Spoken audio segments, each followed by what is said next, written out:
You actually just tweeted the other day about how you've given up on the Republican Party officially. This was the president doing something Hillary Clinton really hasn't done, which is you all own this to the Republican Party. You all own it. Well, this is something you've been hearing from a lot of Republicans who did not support Donald Trump, is how are you standing by and allowing this to happen? Yeah, I changed my voter registration on Tuesday. I've been a Republican since I was 18 years old. I mean, in some sense, it was years overdue. People who watch this show know I'm not a conservative. But it was one thing to be in a party with people who I disagreed with on a large number of things. But these are people who allowed their party to be taken over by a fascist and stood by and decided that they would support him to be president anyway for reasons of careerism or just cowardice or naivete, that they believed they could control him once he got in. It's really stupid and it's really dangerous. Charlie, you know, the most interesting thing the president said to me was, he said something about the folks that knew what he's saying is wrong, know that he isn't up to the job, know that he is deficient in character, and who've gone along for political reasons. He said, I judge them more harshly than the people who really believe in him. The people who believe in him, they believe in him. But the folks that know better and are just fecklessly doing this, those are the ones I judge most harshly.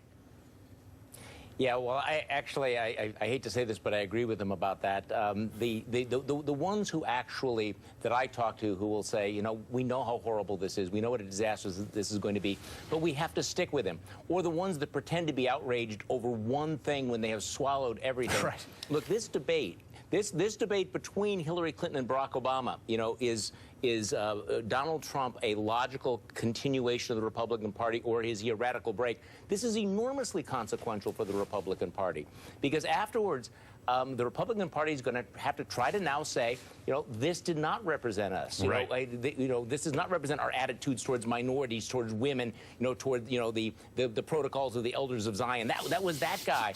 And yet every day that passes and that they will not challenge him on this, well, they do own it. And it's harder and harder to do that. I talked today with a high-ranking Republican who's you can just sense the anguish. And what he's making the case, look, he knows this is going to be a disaster. He knows that there's going to be, you know, a huge reckoning afterwards. But they are actually now afraid to break with Trump. Yes. They're afraid to basically draw the line because of what's happening. And so we've gone almost past panic to this anguish about what is this going to cost the party. And frankly, I think it's starting to dawn on them, what is this going to cost them that they have to remain silent in the face of all of this? Hillary Clinton, you know, coined the phrase the vast right-wing conspiracy. And in a lot of ways, Donald Trump is the logical outgrowth of the vast right-wing conspiracy. There's been a systematic deranging of the Republican electorate. There's been a systematic construction of a parallel reality, you know, that goes back to the beginning of Fox News and even beyond that, right? There's like an entirely separate set of facts, an entirely separate epistemological structure that the conservative leadership has kind of cooperated in the creation of. And now they have this base that's stuck in it, and they don't understand why they can't snap out. And you can't even say, I mean, Charlie's actually written and spoken about this. You can't even say, we all sort of joked about the unskewing of the polls in 2012, and to a certain extent, there's a little bit that people do that when they're feeling bad. But Josh, you can't even, I mean, it's at the point where, like, all the polls are like there's nothing. There is no independent source of authority outside of the people that are already around Trump that you could point to the folks that are in there to say, look at this independent source of authority.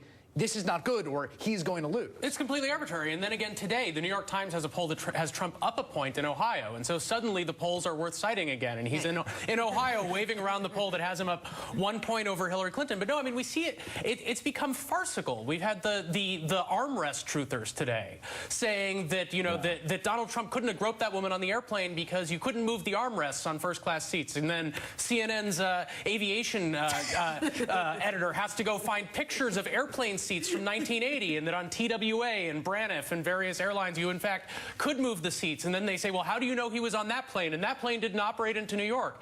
It's just, it's completely making up your own set of facts. And I think Michelle is right that living in this bubble has allowed the party to build this crazy paranoid world around so many of its voters that people who knew better in the party lost control, and then they decided that if they said anything it wouldn't do any good. Charlie, that's what you're agreeing with that. Some people did. Right. I mean, but a lot did. Some people. I mean, there are these decent voices who are saying that this is not what we were talking about. Right. This is not who we are, to be able to do all of that. But there's no question about it. This alternative reality bubble that you're talking about, has a dark side. And one of the things that I think is really disturbing right now is as Donald Trump decides he's going to lose ugly and he's descending into this sort of paranoid conspiracies of international cabals out there, the corrupting factor he has on many of the people who trust these sources who are in this bubble, what he is doing to the populace out there, right. leaving him aside, what he's doing, right. the number of people who now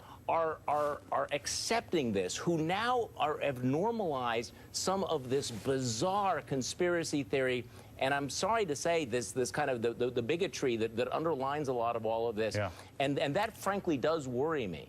Michelle, quickly. Well, I heard Charlie Sykes say that's not what we meant, and I appreciate that. But this, I mean, it was a member of the Bush administration that said we create our own reality, and that was dismissive of the reality-based community. And I think there has to be some sort of reckoning, even among conservatives who've who've distanced themselves from Donald Trump. That this whole undermining this thing was built over a long period of time. American politics. Yeah, Charlie Sykes, Josh Barrow, Michelle Goldberg. Thank you for that discussion. Appreciate it. That was great.